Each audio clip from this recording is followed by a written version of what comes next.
Hello everyone, welcome DP coaching classes. कैसे हैं आप सब प्यारे बच्चों? उम्मीद है सब लोग बहुत अच्छे होंगे, पढ़ाई वगैरह बहुत अच्छे से कर रहे होंगे। तो प्यारे बच्चों, हम लोग पढ़ रहे हैं molecular basis of inheritance.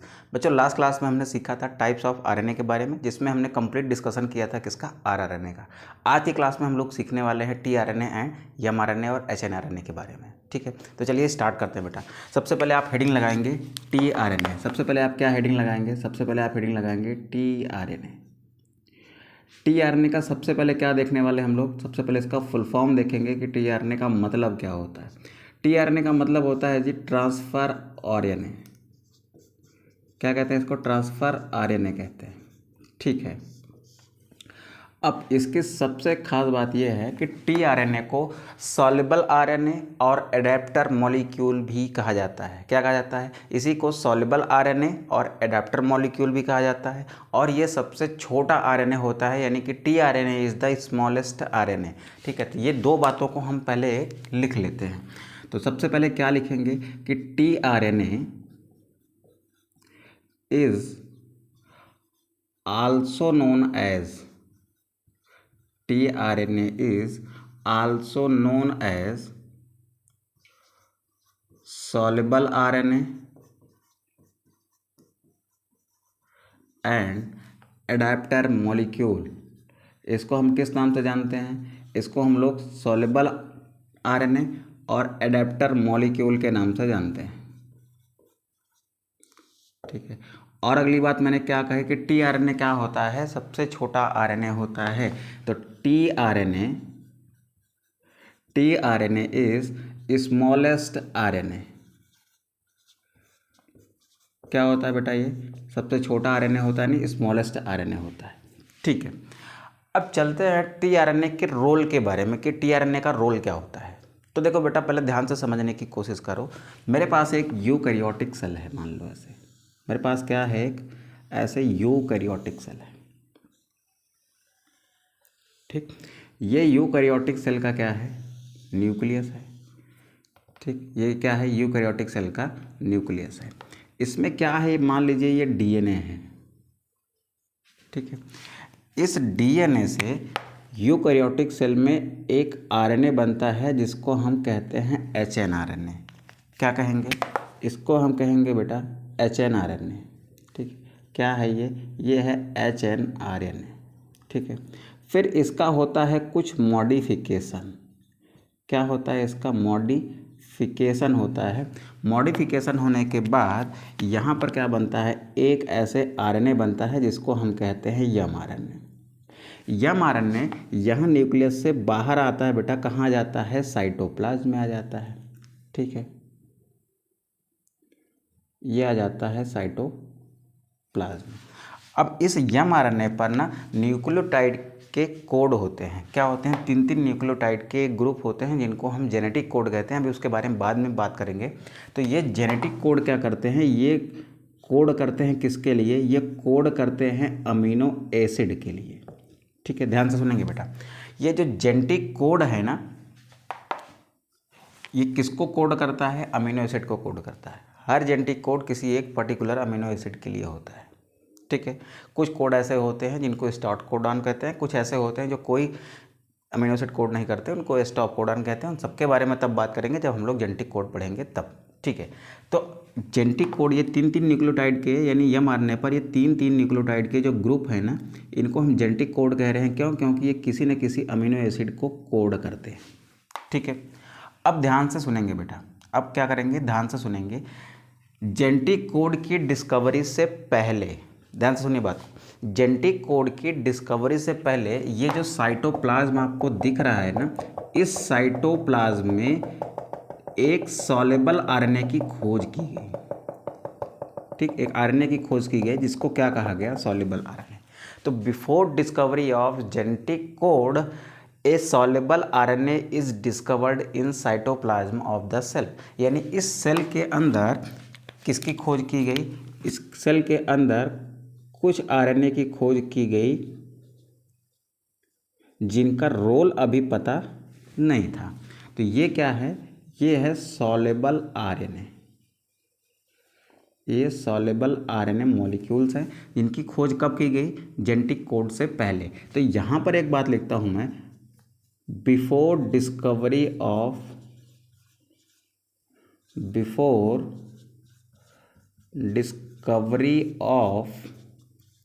genetic code,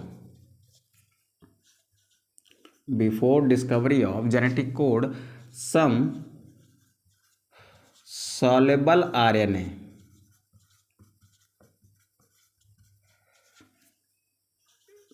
is discovered in cytoplasm of the cell. Cell के साइटोप्लाज्म में कुछ सॉल्युबल आरएनए की खोज की गई। कब? डिस्कवरी ऑफ जेनेटिक कोड से पहले। ठीक है, फिर क्या हुई? जेनेटिक कोड की डिस्कवरी हुई। Then after discovery of genetic code, after discovery of genetic code, ध्यान से सुनिएगा बेटा।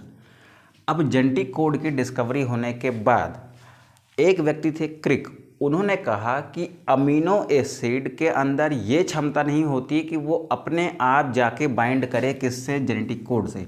ये जेनेटिक कोड क्या करता है? अमीनो एसिड को कोड करता है। बट अमीनो एसिड के अंदर ये एबिलिटी नहीं होती कि वो अपने आप जाके बाइंड करे किससे? जेनेटिक कोड से। ठीक है, तो यहाँ पर मान लीजिए एक आपके पास ऐसे mRNA है, इस पर ऐसे क्या है? 3 न्यूक्लियोटाइड का ग्रुप है, जिनको हम क्या कह रहे हैं? जिनको हम जेनेटिक कोड कह रहे हैं। ये सारी प्रोसेस साइटोप्लाज्म में हो रही है। यहाँ पर मान लीजिए आपके पास सेल में एक अमीनो एसिड है। ए का मतलब क्या है बेटा? ए का मतलब अमीनो एसिड है। तो क्रिक ने क्या कहा? क्रिक ने कहा कि ये अमीनो एसिड अपने आप जेनेटिक कोड से बाइंड नहीं कर सकता। ठीक है, 1 मिनट बेटा ज़रा रुकिएगा तो। ठीक है, तो देखिए हम क्या कह रहे थे? हाँ, हम ये कह रहे थे कि जो अमीनो एसिड था वो अमीनो एसिड अपने आप यहाँ नहीं आके जुड़ सकता, यानी अमीनो एसिड अपने आप इसको रिकॉग्नाइज नहीं कर सकता कि इसको जेनेटिक कोड को। ये बात किसने कही? ये बात कही थी क्रिक ने। तो देन यहाँ पर लिख लेते हैं, देन जब डिस्कवरी हुई किसकी? जेनेटिक कोड की, तब क्रिक ने हाइपोथेसाइज किया। Then Crick hypothesized that amino acid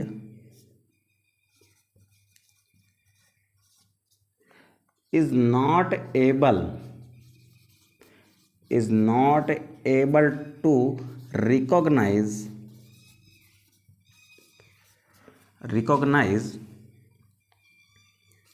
genetic code। ठीक है, चलिए, तो क्रिक ने क्या दिया फिर? एक एडेप्टर हाइपोथेसिस दी। क्रिक ने क्या दिया बेटा? एक adapter hypothesis the.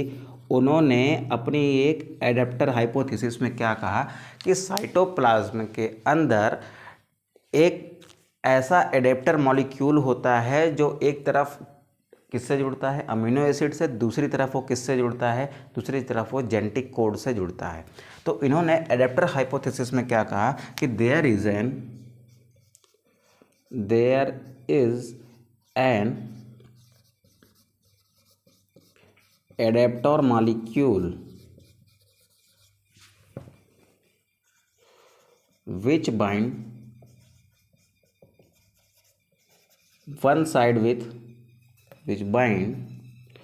one side with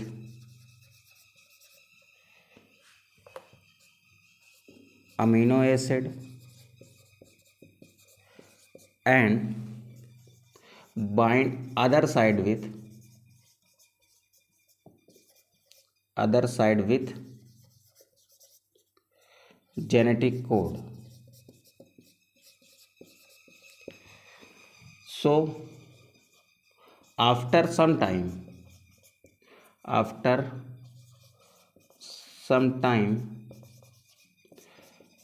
this soluble RNA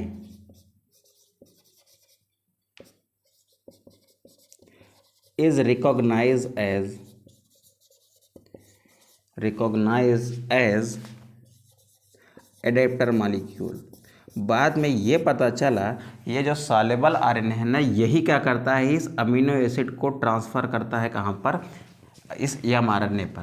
तो इसी वजह से इस एडेप्टर मॉलिक्यूल को, क्योंकि ये आरएनए था, ठीक है, सॉल्युबल आरएनए था, इसको नाम क्या दे दिया गया, transfer RNA. In this way function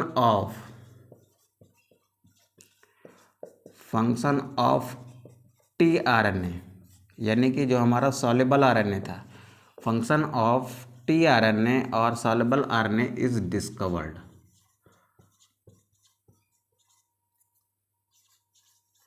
ठीक है, अब हमको क्या खास बात याद रखनी है, हमको खास बात ये रखनी है याद कि टीआरएनए की डिस्कवरी बेटा जेनेटिक कोड की डिस्कवरी से पहले हुई, बट उसका रोल और उसका फंक्शन जेनेटिक कोड की डिस्कवरी के बाद हुआ। ठीक है, तो इन शॉर्ट ये पूरी कहानी का जो समरी है वो सिर्फ इतना है कि टीआरएनए की डिस्कवरी जेनेटिक कोड से पहले हुई थी, बट टीआरएनए का रोल या उसका फंक्शन जो है वो जेनेटिक कोड की डिस्कवरी के बाद पता चला था। ठीक है, तो यहाँ तक हमें बात समझ आ गई है।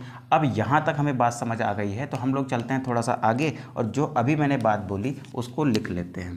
तो इन शॉर्ट हम लोग लिखना की कोशिश करें तो हम लोग क्या लिखेंगे, देखो, discovery of tRNA is done before discovery of genetic code, but function or role of tRNA is discovered after discovery of genetic code,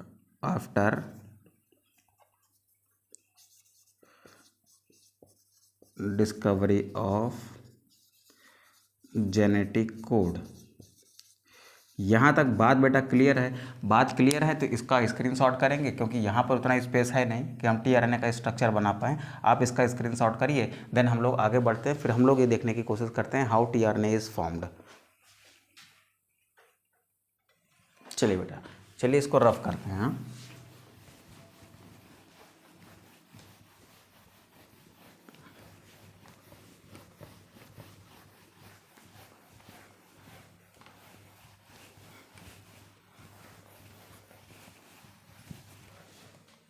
चलिए अब हम लोग लिखते हैं स्ट्रक्चर ऑफ टीआरएनए। हम लोग क्या देखने की कोशिश कर रहे हैं, हम लोग देखने की कोशिश कर रहे हैं structure of tRNA.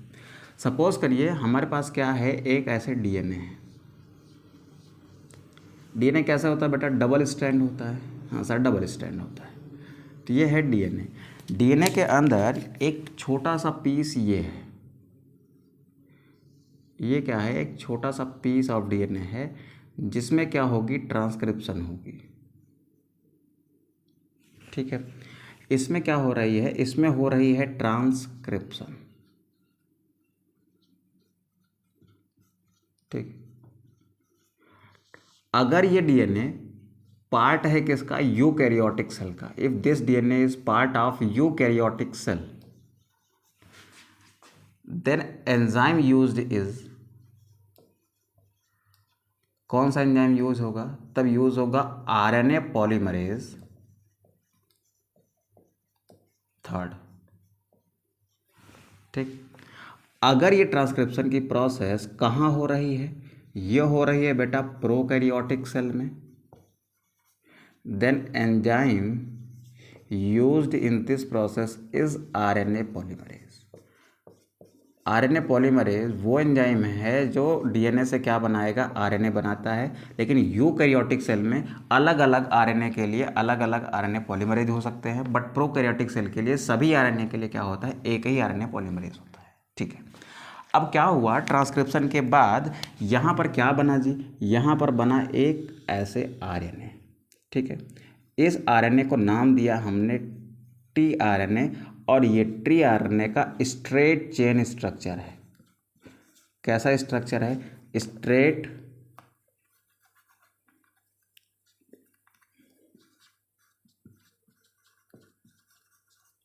Straight chain structure.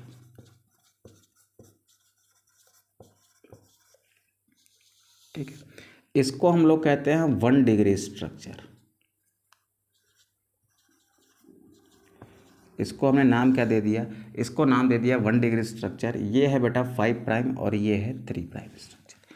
अब क्या होगा, ये जो 1 डिग्री स्ट्रक्चर है ना, ये क्या है, इसमें टीआरएनए फंक्शन नहीं होता। इन दिस स्ट्रक्चर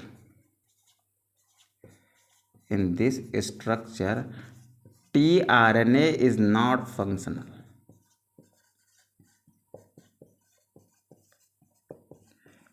इसका फंक्शन क्या है? इसका फंक्शन ये है कि इसको एक तरफ अमीनो एसिड से जुड़ना है, दूसरी तरफ इन जेनेटिक कोड से जुड़ना है। ये क्या है? ये एमआरएनए पर मौजूद 3 न्यूक्लियोटाइडों के ग्रुप जो किसी अमीनो एसिड को कोड कर रहे हैं, उनको हम नाम क्या दे रहे हैं? Genetic code. ये एक तरफ जेनेटिक कोड से जुड़ना चाहिए, दूसरी तरफ अमीनो एसिड से जोड़ना चाहिए, लेकिन अभी ऐसा करने में सक्षम नहीं है। तो इसको 5 प्राइम कह दिया, इसको 3 प्राइम कह दिया। अब क्या होगी जी? अब होगी यहाँ पर हाइड्रोजन बॉन्डिंग। क्या हो जाती है? इसमें हो जाती है हाइड्रोजन बॉन्डिंग। इसी चेन के अंदर अंदर ही क्या हो जाती है? हाइड्रोजन बॉन्डिंग हो जाती है, जिससे इनकी क्या हो जाती है? जिससे हो जाती है इनकी फोल्डिंग। आफ्टर फोल्डिंग ये बनाते हैं 2 डिग्री टीआरएनए स्ट्रक्चर। अब वो फोल्डिंग कैसे होती है वो समझने की कोशिश करो। देखो, सपोज करो ये क्या है, मेरे पास एक सिंगल स्ट्रैंड का आरएनए है। यहाँ पर कोड है ए, यहाँ पर कोड है यू, यहाँ पर कोड है जी। इस तरफ कोड है यू, इस तरफ कोड है ए और इस तरफ है सी। अगर सपोज करो किसी तरीके से ये नीचे चला जाए और ये दोनों एक दूसरे के सामने आ जाए ऐसे, चलो अभी क्या हुआ, ये ऐसे एक दूसरे के सामने आ गई। यहाँ पर ए था, यहाँ पर देखो, यहाँ पर ए था, यहाँ पर यू था, यहाँ पर क्या था? जी था, और उसके सामने यहाँ पर क्या आ गया? उसके सामने आ गया यू, उसके सामने आ गया ए, उसके सामने आ गया सी। ठीक है, फोल्डिंग कुछ इस तरीके से हुई ना कि ये सब एक दूसरे के क्या हो गए जी? सामने आ गए। ठीक, ये दोनों एक दूसरे के क्या हो गए? सामने आ गए। ऐसे रखता हूँ बेटा, यू हो गया, इसके सामने ए हो गया, जी के सामने सी हो गया। अब इनमें क्या हो गई? ये देखो हाइड्रोजन बॉन्डिंग हो गई। इन्होंने क्या बना लिया? फिर एक लूप बना लिया। तो ऐसे क्या होता है, इसमें जब फोल्डिंग होती है ना, हाइड्रोजन बॉन्डिंग के कारण जब इस सिंगल स्ट्रैंड वाले टीआरएनए में फोल्डिंग होगी ना, तब ये कुछ ऐसा बन जाता है बेटा। तब ये कुछ ऐसा बन जाता है।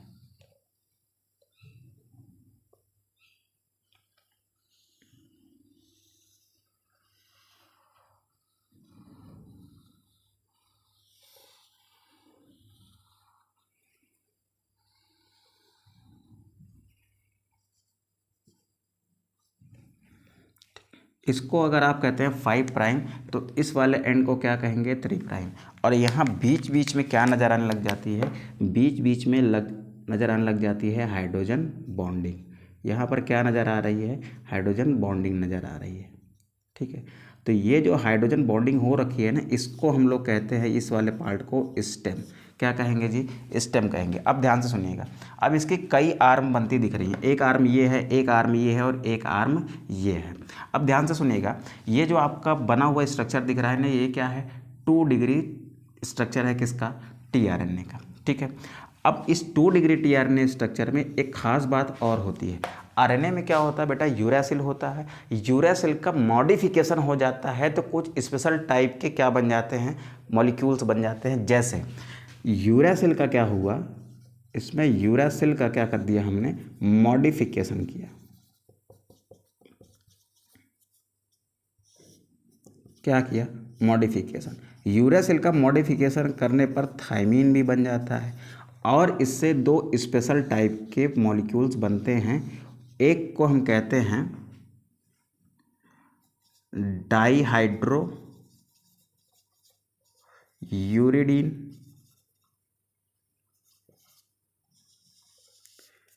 इसको शॉर्ट में कहा हमने DHU। अगला को कहते हैं स्यूडो यूरिडीन। ठीक है, तो ये दो चीज़ें बने। स्यूडो यूरिडीन को साई से रिप्रेजेंट कर दिया हमने। ठीक है, किससे रिप्रेजेंट कर दिया? साई से। अब ध्यान से सुनिए, इसकी एक आर्म पर यहाँ पर कुछ स्पेशल सीक्वेंस हो गई। यहाँ पर हमने लिखा टी साई सी, यानी इस आर्म पर थायमिन है, फिर क्या है? स्यूडो यूरिडीन है, उसके बाद क्या है? साइटोसिन है। तो इस आर्म को कहा जाता है टी साई सी आर्म। ठीक है, इसके यहाँ पर जो यूरेसिल था ना, वो मॉडिफाई होकर क्या बन गया? स्यूडो यूरिडीन बन गया। तो ये कौन सी आर्म है? ये टी साई सी आर्म है। ठीक है, अब यहाँ पर जाते हैं तो इस आर्म पर क्या मिल जाता है हमको? डाईहाइड्रो यूरिडीन मिल जाता है, यानी इस आर्म को कहा जाता है DHU आर्म। ठीक है, क्या हो गई? DHU आर्म हो गई। एक तरफ 5 प्राइम है, दूसरी तरफ क्या है? 3 प्राइम है। अब यहाँ पर एक छोटी सी संरचना है ना, इसको कहा जाता है वेरिएबल लूप। क्या कहा जाता है? Variable loop. अब यहाँ पर देखिए, ये सबसे इंपॉर्टेंट आर्म है। इस आर्म को कहा जाता है एंटीकोडॉन आर्म। ठीक है, इसको क्या कहा जाएगा? एंटीकोडॉन आर्म कहा जाएगा। और ये जो 3 प्राइम एंड है ना, ये 3 प्राइम एंड वो एंड है जहाँ से अमीनो एसिड tRNA से बाइंड करता है। तो ये इसको हम लिख सकते हैं, ये क्या है? अमीनो एसिड बाइंडिंग साइट है। अमीनो एसिड बाइंडिंग साइट है। अब ध्यान से सुनिए, मेरे पास मान लीजिए यहाँ पर जो पहला कोड है ये है AUG। AUG कोड जो होता है ना, ये किसके लिए होता है? ये एक अमीनो एसिड के लिए होता है जिसका नाम है मेथियोनिन। अब मेथियोनिन अमीनो एसिड को यहाँ तक कौन लेके आएगा? तो उसको लेके आएगा tRNA। लेकिन tRNA की खास बात यह है कि वो एक तरफ किससे जुड़ना है उसको? एक तरफ जुड़ना है उसको अमीनो एसिड से, दूसरी तरफ उसको जुड़ना है किससे? आपके mRNA से। अब देखिए क्या करता है, ये मान लीजिए आपका एक क्या है? tRNA। तो ये 3 एंड पर इसने किसको जोड़ लिया? इसने जोड़ लिया मेथियोनिन को। अब इस मेथियोनिन को यहाँ तक लाना है, कैसे ले आएगा? ये tRNA इस mRNA से तभी जुड़ेगा जब इस वाले जेनेटिक कोड के कॉम्प्लीमेंट्री बेस इस वाली आर्म में होंगे। यहाँ पर A है तो यहाँ पर U होना चाहिए, यहाँ पर U है तो यहाँ पर A होना चाहिए, यहाँ पर G है तो यहाँ पर क्या होना चाहिए? C। तो इस वाले आर्म को, जो नीचे वाली आर्म होती है tRNA की, जो किससे जाके जुड़ती है? जो जाके जुड़ती है mRNA से, उस आर्म पर mRNA के जेनेटिक कोड के कॉम्प्लीमेंट्री नाइट्रोजिनस बेसिस क्या होते हैं? मौजूद होते हैं, यानी न्यूक्लियोटाइड मौजूद होते हैं। कहाँ पर? इस आर्म पर। जैसे यहाँ पर A था तो यहाँ पर U होगा, यहाँ पर U है तो यहाँ पर A होगा, यहाँ पर G है तो यहाँ पर C होगा। अब ये भाई साहब यहाँ से चल के जब यहाँ आएंगे तो इनकी इस आर्म पर क्या मौजूद है? इनकी इस आर्म पर मौजूद है ऐसे, एक मिनट थोड़ा बेटा, इनकी इस आर्म पर मौजूद है UAC। अब A के सामने जब U आएगा तो यहाँ पर हाइड्रोजन बॉन्डिंग हो जाएगी और ये आपस में क्या होंगे? जुड़ जाएंगे।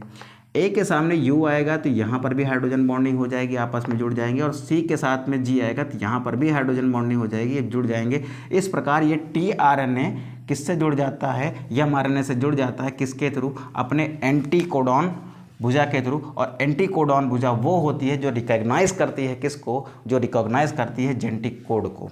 ठीक है, तो एंटीकोडॉन आर्म क्या है? एंटीकोडॉन आर्म हैव, यहाँ लिख सकते हैं anticodon arm have complementary nucleotide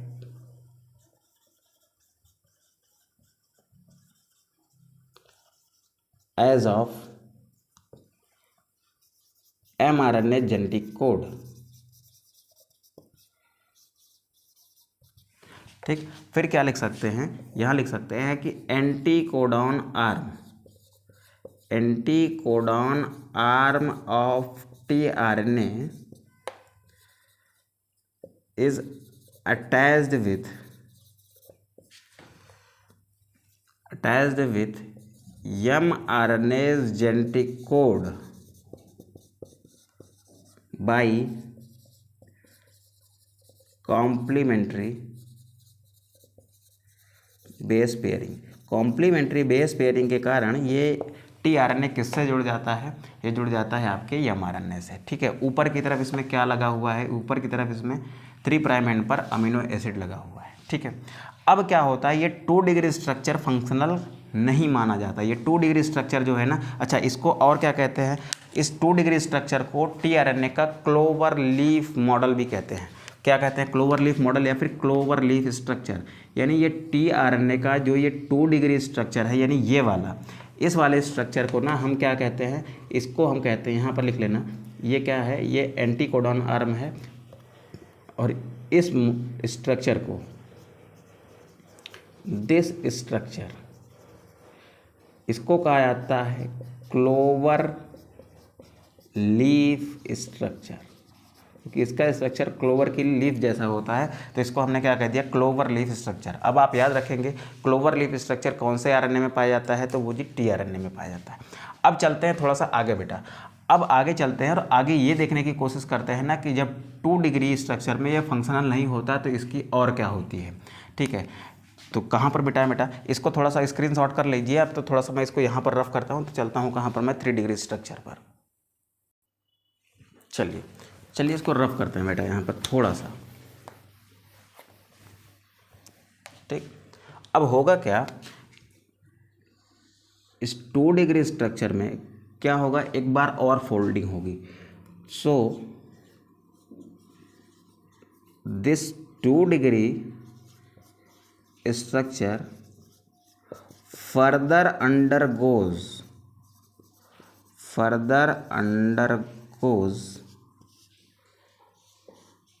या फिर अगेन लिख लो, again undergoes folding and form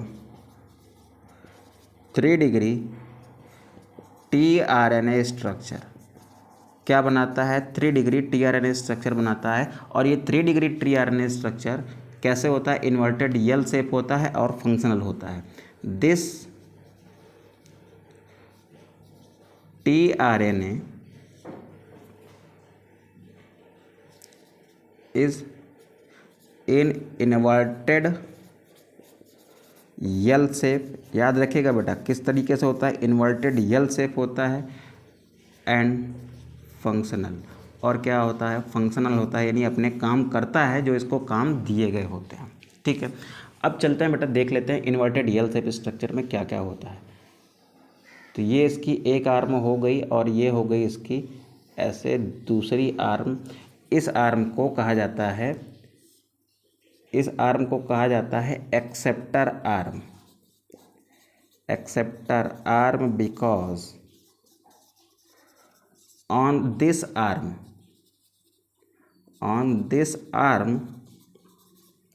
amino acid is attached।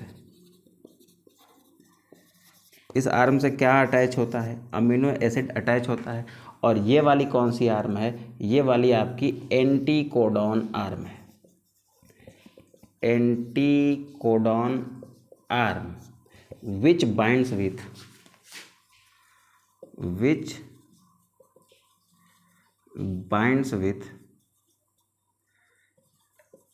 mRNA, जो mRNA के साथ जाके जुड़ती है। और ये वाला वो हिस्सा है जहाँ से क्या आके जुड़ता है, सॉरी ये वाला वो आर्म है जिसके 3' एंड पर क्या जुड़ता है? अमीनो एसिड जुड़ता है।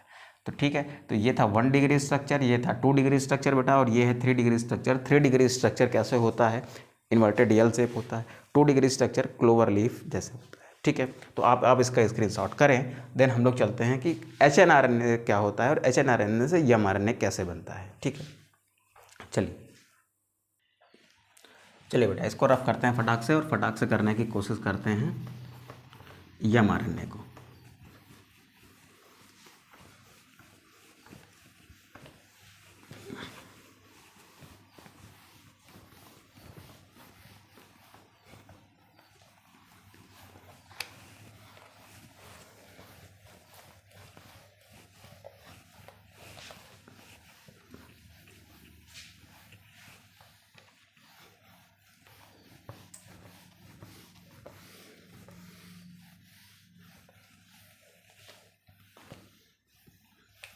चलिए अब क्वेश्चन ये आता है बेटा, how mRNA is formed from hnRNA।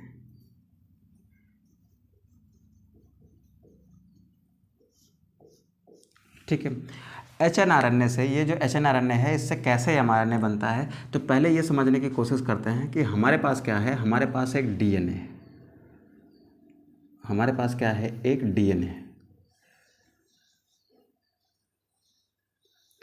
इस डीएनए में ये एक छोटा सा सेगमेंट है जिसमें क्या हुई, जिसमें हुई बेटा ट्रांसक्रिप्शन।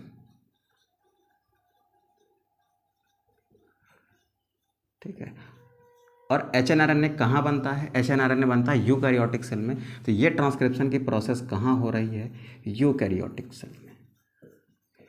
ये कहाँ हो रही है, ये हो रही है यूकैरियोटिक सेल में। अब इस यूकैरियोटिक सेल में एक खास तरीके का आरएनए पॉलीमरेज होता है जो ये hnRNA बनाता है।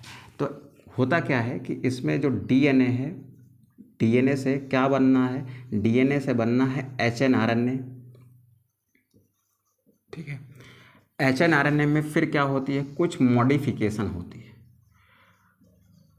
कुछ क्या होती है, मॉडिफिकेशन होती है। और इस मॉडिफिकेशन से क्या बनता है, इस मॉडिफिकेशन से mRNA बनता है। ठीक, तो अब देखते हैं कि वो कौन सा आरएनए पॉलीमरेज होता है जो डीएनए से hnRNA बनाता है। तो देखो मेरे पास एक क्या है, डीएनए है। डीएनए का ये एक छोटा सा सेगमेंट है जो आगे जाके क्या बनाएगा, जो आगे जाके hnRNA बनाएगा। इसमें क्या हुई बेटा, इसमें हुई ट्रांसक्रिप्शन और इसमें हुई ट्रांसक्रिप्शन। ट्रांसक्रिप्शन कराने के लिए जो एंजाइम रिस्पॉन्सिबल था ना, वो था आरएनए पॉलीमरेज सेकेंड। कौन सा एंजाइम था, वो था आरएनए पॉलीमरेज सेकेंड। यानी डीएनए से hnRNA बनाया किसने, बनाया उसको आरएनए पॉलीमरेज सेकेंड ने। ठीक है, अब यहाँ पर क्या बनता है, यहाँ पर बनता है एक hnRNA। क्या बनाया, hnRNA। इस hnRNA में आपको दो पार्ट दिखाई दे रहे हैं, एक ग्रीन पार्ट है और एक कैसा पार्ट है, ब्लू पार्ट है। तो hnRNA में दो पार्ट होते हैं। एक पार्ट ऐसा है जो ग्रीन वाला है, इसको मैंने नाम दे दिया इंट्रॉन्स का। किसका नाम दे दिया, इंट्रॉन्स का। और ये जो पार्ट ब्लू वाला है बेटा, इसको नाम दे दिया हमने किसका, इसको नाम दे दिया एक्सॉन का। ठीक है, ये हो गया 5 प्राइम एंड और ये हो गया 3 प्राइम एंड। तो hnRNA में दो चीज़ें होती हैं, एक तो होता है एक्सॉन और एक होता है इंट्रॉन। तो एक्सॉन और इंट्रॉन क्या होते हैं, आइए देखते हैं। एक्सॉन में क्या होता है बेटा, ये इस hnRNA का, यानी ये आरएनए का वो हिस्सा है जो आगे जाके प्रोसेस्ड आरएनए का पार्ट बनेगा। प्रोसेस्ड आरएनए का पार्ट बनने के साथ साथ ये क्या करेगा, ये प्रोटीन का निर्माण करेगा, यानी ट्रांसक्रिप्शन की प्रोसेस में पार्टिसिपेट करेगा। इंट्रॉन क्या होता है, इंट्रॉन इस आरएनए का वो पार्ट है जो प्रोसेस्ड आरएनए का पार्ट नहीं रहेगा, और प्रोसेस्ड आरएनए का पार्ट नहीं होने के साथ साथ ये ट्रांसक्रिप्शन की प्रोसेस में पार्टिसिपेट नहीं करेगा। हमने क्या किया कि इंट्रॉन जो है ना, वो ट्रांसक्रिप्शन की प्रोसेस में पार्टिसिपेट नहीं करेगा, तो इसलिए उसका कोई ज़रूरत है हमें नहीं है। तो हम क्या करते हैं, इंट्रॉन्स को यहाँ से हटा देते हैं, इंट्रॉन्स को यहाँ से हटा देते हैं। एक्सॉन वो पार्ट है जो ट्रांसक्रिप्शन में पार्टिसिपेट करेंगे, तो इंट्रॉन्स को बीच से हटा के एक्सॉन्स को क्या करते हैं, जोड़ देते हैं। ठीक है, तो एक्सॉन्स को हमने क्या किया, ऐसे जोड़ दिया। एक्सॉन्स को जोड़ने के बाद जो मिला हमें, उसको हमने क्या नाम दिया, उसको हमने mRNA नाम दिया। यानी एक्सॉन में क्या, एक्सॉन को क्या किया, जोड़ दिया, इंट्रॉन्स को रिमूव कर दिया। इस प्रोसेस को हमने क्या कहा, मॉडिफिकेशन कहा। ठीक है, तो ध्यान से सुनेंगे, ये बना हमारा mRNA, और mRNA को हम लोग कहते हैं प्रोसेस्ड आरएनए। क्या नाम दिया इसको, प्रोसेस्ड आरएनए। अच्छा, यहाँ पर देख बेटा, ट्रांसक्रिप्शन के बाद तो hnRNA बना था, hnRNA में मॉडिफिकेशन के बाद mRNA बना है। यानी ये जो प्रोसेस हो रही है ना, ये जो मॉडिफिकेशन की प्रोसेस हो रही है, ये ट्रांसक्रिप्शन की प्रोसेस के बाद हो रही है। तो ट्रांसक्रिप्शन की प्रोसेस के बाद हो रही है, इस वजह से इसको हम लोग नाम देते हैं post transcriptional post transcriptional modification, क्या कहते हैं बेटा इसको? पोस्ट ट्रांसक्रिप्शनल मॉडिफिकेशन कहते हैं। इन शॉर्ट इसको हम कहेंगे PTM। क्या कहेंगे बेटा? PTM कहेंगे। अब पोस्ट ट्रांसक्रिप्शनल मॉडिफिकेशन में कौन कौन सी प्रोसेस होती हैं उस पर भी अभी आते हैं कि एक्चुअल में क्या होता है जिससे इंट्रॉन्स रिमूव हो जाते हैं। ठीक है, पहले आप ये समझिए कि एक्सॉन क्या है। एक्सॉन इस RNA का, HNRNA का वो पार्ट है जो प्रोसेस्ड RNA का पार्ट बनेगा और प्रोटीन फॉर्मेशन में यानी प्रोटीन सिंथेसिस यानी ट्रांसलेशन में पार्टिसिपेट करेगा। इंट्रॉन क्या है? इस HNRNA का वो पार्ट है जो प्रोसेस्ड RNA का पार्ट नहीं रहेगा और ट्रांसलेशन की प्रोसेस में पार्टिसिपेट नहीं करेगा। तो पहले इसको लिख लेते हैं। What is exon? तो लिखो it is part of RNA, part of HNRNA which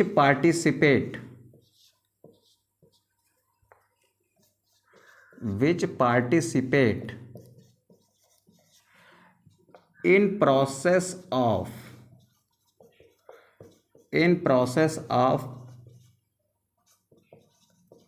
protein synthesis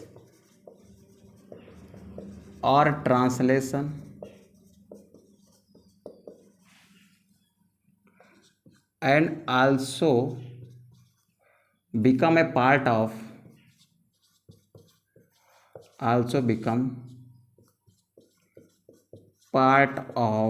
mRNA, जो mRNA का पार्ट भी होता है और प्रोटीन सिंथेसिस या ट्रांसलेशन की प्रोसेस में क्या करता है? पार्टिसिपेट करता है। इंट्रॉन्स को क्या लिखोगे? इंट्रॉन्स को क्या लिखोगे? They are part of RNA which are not part of processed RNA and not able to participate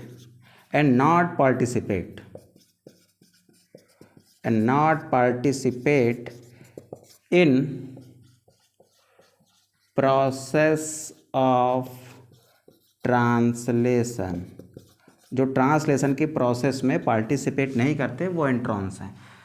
तो अब ध्यान से सुनना है बेटा, ये जो हमने पोस्ट ट्रांसक्रिप्शनल मॉडिफिकेशन किया इसमें हमने क्या किया होगा? कुछ तो किया होगा ना, कुछ ऐसा किया होगा जिसकी वजह से ये इंट्रॉन्स क्या हुए? इससे बाहर हुए। तो इस पोस्ट ट्रांसक्रिप्शनल मॉडिफिकेशन में हमें 3 प्रोसेस पढ़नी होती है। कितनी प्रोसेस? 3 प्रोसेस। सबसे पहले क्या करेंगे? सबसे पहले टोपी पहनाई जाती है। सबसे पहले क्या करेंगे? टोपी पहनाएंगे, यानी सबसे पहले क्या करेंगे बेटा? कैपिंग करेंगे। ठीक। सेकेंड नंबर पे क्या करेंगे? सेकेंड नंबर पे इसकी एक पूंछ लगाएंगे, यानी इस पर करेंगे टेलिंग। पहले टोपी पहनाया फिर पूंछ लगाया। ठीक। फिर थर्ड करते हैं बेटा स्प्लाइसिंग। थर्ड क्या करते हैं? स्प्लाइसिंग करते हैं, यानी यहाँ से इस इंट्रॉन्स को कट करके क्या करते हैं बेटा? हटा देते हैं। स्प्लाइसिंग क्या है? RNA की हेल्प से RNA को कट करने की प्रक्रिया है, स्प्लाइसिंग है। कौन से RNA का इस्तेमाल करेंगे वो भी बात की बात है। तो इन तीनों प्रोसेस को कलेक्टिवली हम क्या कहते हैं? Post transcriptional modification. तो what is post transcriptional modification? Removing of introns from HNRNA by the process of capping, tailing and splicing is called post transcriptional modification. क्या कहेंगे इसको? पोस्ट ट्रांसक्रिप्शनल मॉडिफिकेशन कहेंगे। आप फटाक से इसका स्क्रीनशॉट करें, देन हम लोग कैपिंग, टेलिंग एंड स्प्लाइसिंग देखने की कोशिश करते हैं। फटाक से स्क्रीनशॉट करिए बेटा इसका। तो चलिए इसको रफ करते हैं। सबसे पहले बेटा प्रोसेस लिखते हैं किसकी? सबसे पहले लिखते हैं प्रोसेस कैपिंग की। सबसे पहले क्या करते हैं? कैपिंग करते हैं। तो सबसे पहली बात ये लिखेंगे कि कैपिंग की जो प्रोसेस है ना, सबसे पहले वो कहाँ की जाती है? वो की जाती है 5 प्राइम एंड पर। ठीक है, तो क्या लिखोगे? Capping is done on 5 prime end of HNRNA HNRNA में 5 प्राइम एंड पर हमने क्या कर दी, कैपिंग कर दी। तो कैपिंग में करते क्या हैं, कैपिंग में क्या करते हैं, कुछ जोड़ते हैं। तो कैपिंग में 7 मेथाइल गुआनोसिन ट्राइफॉस्फेट को 5 प्राइम एंड पर जोड़ा जाता है। कैपिंग में क्या करते हैं, 7 मेथाइल गुआनोसिन ट्राइफॉस्फेट को कहाँ जोड़ते हैं, 5 प्राइम एंड पर, किसके, HNRNA के। ठीक है, तो मेरे पास क्या था, मेरे पास एक HNRNA है, मेरे पास क्या है बेटा, एक HNRNA। इस HNRNA में दो चीज़ें हैं, ग्रीन कलर का एक्सॉन है और ब्लू कलर का क्या है बेटा, एंट्रॉन है। ठीक है, ये 5 प्राइम एंड है बेटा और ये क्या है, 3 प्राइम एंड है। तो करते क्या है हम लोग कैपिंग में, करते क्या है हम लोग कैपिंग में, कैपिंग में क्या करेंगे, देख बेटा इधर, कैपिंग में क्या करते हैं, कैपिंग में करते हैं बेटा addition of 7 methyl guanosine triphosphate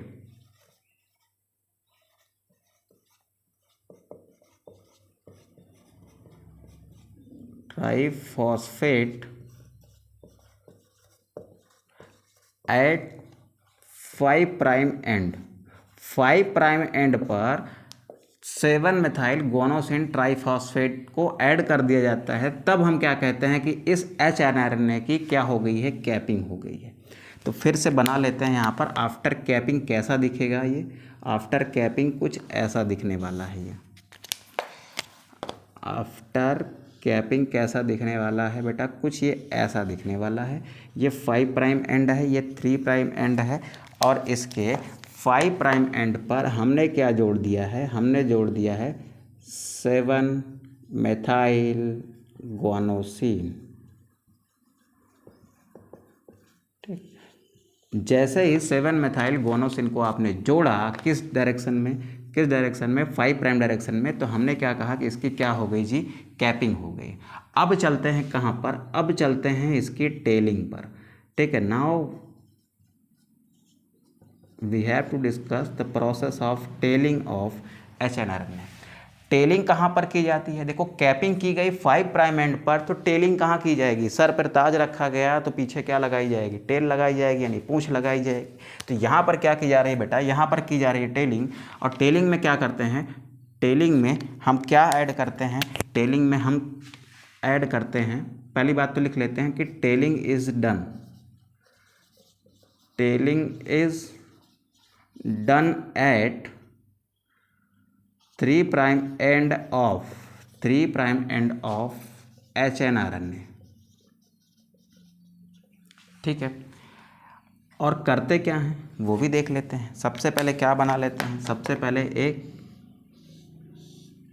capping वाला क्या बना लेते हैं, सबसे पहले एक कैपिंग वाला HNRNA बना लेते हैं। ये 3 प्राइम एंड है, ये क्या है, 5 प्राइम एंड है। ठीक है, और इस पर हमने क्या जोड़ रखा है, इस पर हमने इस साइड में जोड़ रखा है 7 मेथाइल गुआनोसिन। ठीक है, अब क्या करना है, हमें करना है टेलिंग। हमें जब करना है टेलिंग, तो टेलिंग में हम क्या करते हैं, तो देखिए टेलिंग में क्या करते हैं बेटा, टेलिंग में क्या करते हैं, addition of many adenylic acid, adenylic acid जिसको हम एडिनाइलेट भी कह सकते हैं, adenylate on 3 prime end of HNRNA is called tailing. तो टेलिंग में हमने क्या करना है, टेलिंग में हमें पॉली ए जोड़ना है। देखो मेनी है, मेनी के लिए हम एक शब्द इस्तेमाल करते हैं बेटा क्या, पॉली। पॉली का मतलब होता है कई सारा, एडेनाइलिक एसिड को हम रिप्रेजेंट करेंगे किससे, ए से, यानी पॉली ए जोड़ना है हमको कहाँ पर, 3 प्राइम एंड पर। जब हम पॉली ए जोड़ते हैं 3 प्राइम एंड पर, तब कैसा दिखेगा HNRNA, तब दिखेगा कुछ वो ऐसा। ठीक है, ये क्या हो गया, ये हमारा एक HNRNA है। ठीक, यहाँ पर क्या लिखेंगे, यहाँ पर हमारे पास 5 प्राइम एंड पर क्या है, 7 मेथाइल गुआनोसिन है। यहाँ पर क्या करते हैं, यहाँ पर पॉली ए जोड़ देते हैं, यानी बहुत सारे यहाँ पर ए जोड़ देते हैं। कितने होते हैं ये ए? अप्रॉक्सीमेट 200 to 300 न्यूक्लियोटाइड होते हैं। ये कितने होते हैं? 200 to 300 न्यूक्लियोटाइड को हम कहाँ जोड़ते हैं? 3 प्राइम एंड पर। अब क्या हो गई? इसकी टेलिंग हो गई है। तो कैपिंग कर ली हमने बेटा, टेलिंग कर ली। अब लास्ट में क्या करना है? स्प्लाइसिंग करना है। आप इसका स्क्रीनशॉट करिए फटाक से, तो वहाँ पर रफ करते हैं हम, फिर लिखने की कोशिश करते हैं क्या? स्प्लाइसिंग की प्रोसेस। थोड़ा सा डिफिकल्ट है, थोड़ा सा डिफिकल्ट क्या है, थोड़ा सा कॉम्प्लिकेटेड है। आप इसको फटाक से स्क्रीनशॉट करिए, देन हम लोग चलते हैं कहाँ पर? स्प्लाइसिंग पर। चलिए इसको रफ करते हैं बेटा। यहाँ पर लिख लेना ये लगभग कितने होते हैं। ये अभी मैंने कहा ना 200 से 300 होते हैं। तो इस वाले में, ये टेलिंग में, ये जो इन्वॉल्व हुआ है ना, इसमें 200 से 300 न्यूक्लियोटाइड होते हैं। ठीक है, अब चलिए इसको थोड़ा सा रफ करते हैं और देखते हैं कौन सी प्रोसेस ऑफ स्प्लाइसिंग। ठीक है, यहाँ पर देखने की कोशिश करते हैं प्रोसेस ऑफ स्प्लाइसिंग को। कैपिंग हमने देख लिया, हमने टेलिंग को देख लिया, और हम अब देखने वाले हैं किसको? हम देखने वाले हैं अब स्प्लाइसिंग को। चलिए देखिए हमारे पास कौन सी प्रोसेस है। हमारे पास अभी है स्प्लाइसिंग।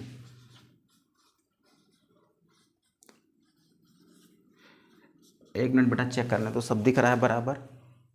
हाँ दिख रहा है, ठीक है। अब चलते हैं हम लोग कहाँ पर? स्प्लाइसिंग में। सबसे पहले हम स्प्लाइसिंग में किसको लेंगे? एक ऐसे आरएनए को लेंगे जिसकी टेलिंग हो गई है, जिसकी क्या हो गई है? कैपिंग हो गई है, जिसकी कैपिंग और टेलिंग दोनों हो रखी है, उस आरएनए को लेते हैं। तो मेरे पास क्या है? ये एक ऐसा आरएनए है, ये एक ऐसा आरएनए है जिसमें क्या हो गई है? जिसमें हो गई है कैपिंग एंड टेलिंग। कैपिंग हुई है तो यहाँ पर क्या लगा हुआ है? 5 प्राइम एंड पर, 5 प्राइम एंड पर लगा है 7 मेथाइल गुआनोसिन, 7 मेथाइल गुआनोसिन। यहाँ पर क्या लगा हुआ है? जो टेलिंग हुई है ना, टेलिंग में क्या लगा है? टेलिंग में लगा है पॉली एडिनाइलेट। ठीक, तो यहाँ पर टेलिंग हो गई है और यहाँ पर क्या हो गई है? कैपिंग हो गई है। अब इसकी क्या होनी है? अब इसकी होनी है स्प्लाइसिंग। क्या होनी है बेटा? इसकी होनी है स्प्लाइसिंग। और स्प्लाइसिंग क्या है? स्प्लाइसिंग है प्रोसेस किसकी? रिमूवल ऑफ इंट्रॉन्स की। तो स्प्लाइसिंग क्या है? स्प्लाइसिंग है process of removal of introns, removal of intron.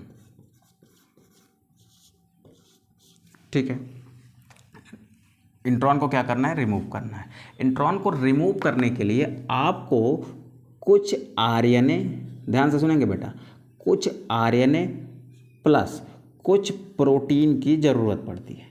कुछ आरएनए और कुछ प्रोटीन की ज़रूरत पड़ती है, और इस आरएनए और इस प्रोटीन को कंबाइन करके हम लोग कहते हैं स्प्लाइसियोसोम। क्या कहेंगे? स्प्लाइसियोसोम कहेंगे।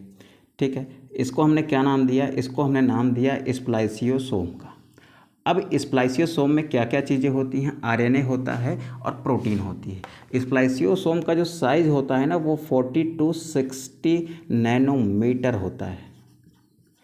कितना होता है? 40 to 60 नैनोमीटर इन साइज़ होता है ये आरएनए और ये प्रोटीन। अब आरएनए कौन सा इस्तेमाल होने वाला है जी? इसमें जो आरएनए इस्तेमाल होगा ना, वो इस्तेमाल होगा एसएनआरएनए। कौन सा इस्तेमाल होगा? एसएनआरएनए। एसएनआरएनए क्या है? एसएनआरएनए को हम लोग कहते हैं, एसएनआरएनए क्या है? एसएनआरएनए है स्मॉल न्यूक्लियर आरएनए। ठीक है, जो प्रोटीन के साथ मिलकर क्या बनाता है? स्प्लाइसियोसोम बनाता है। यहाँ पर क्या बना रहा है? ये बना रहा है स्प्लाइसियोसोम। ठीक है, ये क्या करते हैं? ये वो पार्ट है ना जो रिमूव करेंगे किसको? जो रिमूव करेंगे किसको? जो रिमूव करेंगे इंट्रॉन्स को। ठीक है, ये स्प्लाइसियोसोम है। ये क्या करा देता है? ये इस इंट्रॉन्स वाले पार्ट में फोल्डिंग करा देता है। कैसी फोल्डिंग करा देता है सर? देखिए, ये एक्सॉन वाले पार्ट को ऐसे पास पास ले आ देता है बेटा।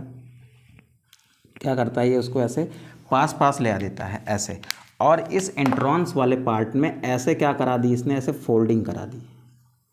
क्या करा दी इसने? ऐसे फोल्डिंग करा दी। अब इस फोल्डिंग वाले पार्ट से, इस फोल्डिंग वाले पार्ट से यहाँ से इसको अगर कट मारा जाए, यहाँ से ये कट मारा जाए, तो ये वाले हिस्से क्या हो जाएंगे? इस जगह से ऐसे कट मारा जाएगा तो ये वाले हिस्से बाहर हो जाएंगे और ये आरएनए क्या होगा? अलग हो जाएगा। अभी भी क्या है? ये एचएनआरएनए है जिसकी क्या हो रखी है? जिसकी आपकी कैपिंग और टेलिंग हो रखी है। इसकी क्या हो रखी है, इसकी कैपिंग हो रखी है 7 मेथाइल ग्वानोसिन से, ठीक है। और यहाँ पर क्या मौजूद है, यहाँ पर पॉली ए मौजूद है, ठीक है। अब यहाँ पर क्या करना है, यहाँ पर जब कट मारेगा स्प्लाइसियोसोम तो ये क्या होगा, ये सब अलग हो जाएंगे बेटा, इंट्रॉन्स अलग हो जाएंगे, यानी ये इंट्रॉन्स जो है ना, इंट्रॉन की क्या हो गई है, इंट्रॉन की हो गई है फोल्डिंग। फोल्डिंग क्यों हुई है, क्योंकि इनको क्या करना है, रिमूव करना है। तो इंट्रॉन्स क्या हो जाएंगे, रिमूव्ड हो जाएंगे। तब क्या बचेगा, तब केवल और केवल एक्सॉन वाला पार्ट बचेगा। ये ग्रीन वाला पार्ट क्या है, ये बेटा एक्सॉन है। ब्लू पार्ट क्या था, इंटेरॉन्स था। इंट्रॉन्स को हमने क्या कर दिया, इंट्रॉन्स को हमने रिमूव कर दिया, किसकी सहायता से, स्प्लाइसियोसोम की सहायता से, ठीक है। अब क्या होगा, अब हमारे पास यहाँ पर एक आरएनए प्राप्त होगा जिसको हम कहेंगे mRNA। ये इसका 5 प्राइम एंड है बेटा, ये इसका 3 प्राइम एंड है। तो इस तरीके से हमने क्या करी, स्प्लाइसिंग की प्रोसेस करी। तो स्प्लाइसिंग क्या है, removal of introns with the help of spliceosome is called splicing. यहाँ पर लिख लेते हैं, removal of intron with the help of spliceosome is called, क्या कहते हैं उसको, स्प्लाइसिंग कहते हैं, ठीक है। तो ये बात थी किसकी, ये बात थी स्प्लाइसिंग की। और यहाँ पर हमने सीखा कि कैसे mRNA का फॉर्मेशन होता है hnRNA के साथ में। तो बेटा यहाँ की पूरी प्रोसेस का आप स्क्रीनशॉट कर लीजिए। यहाँ पर आपकी कैपिंग है, ये टेलिंग है और ये स्प्लाइसिंग है। और इन तीनों को कंबाइन करके हम क्या कहते हैं, PTM कहते हैं, यानी पोस्ट ट्रांसक्रिप्शनल मॉडिफिकेशन कहते हैं। क्यों, क्योंकि ये प्रोसेस जो है ना वो ट्रांसक्रिप्शन की प्रोसेस के बाद होती है, ठीक है। तो आज की क्लास में बेटा इतना ही रखते हैं। नेक्स्ट क्लास में हम लोग कुछ और अच्छे कॉन्सेप्ट सीखेंगे। हम लोग सीखेंगे कॉन्सेप्ट ऑफ जीन को, फिर उसके बाद हम लोग सीखने की कोशिश करेंगे जेनेटिक कोड को। तो ठीक है, तो मिलते हैं बेटा नेक्स्ट क्लास में। तब तक के लिए आप अच्छे से पढ़ाई करिए और अपना ख्याल रखिए, ठीक है। मिलते हैं नेक्स्ट क्लास में, तब तक के लिए जय हिंद।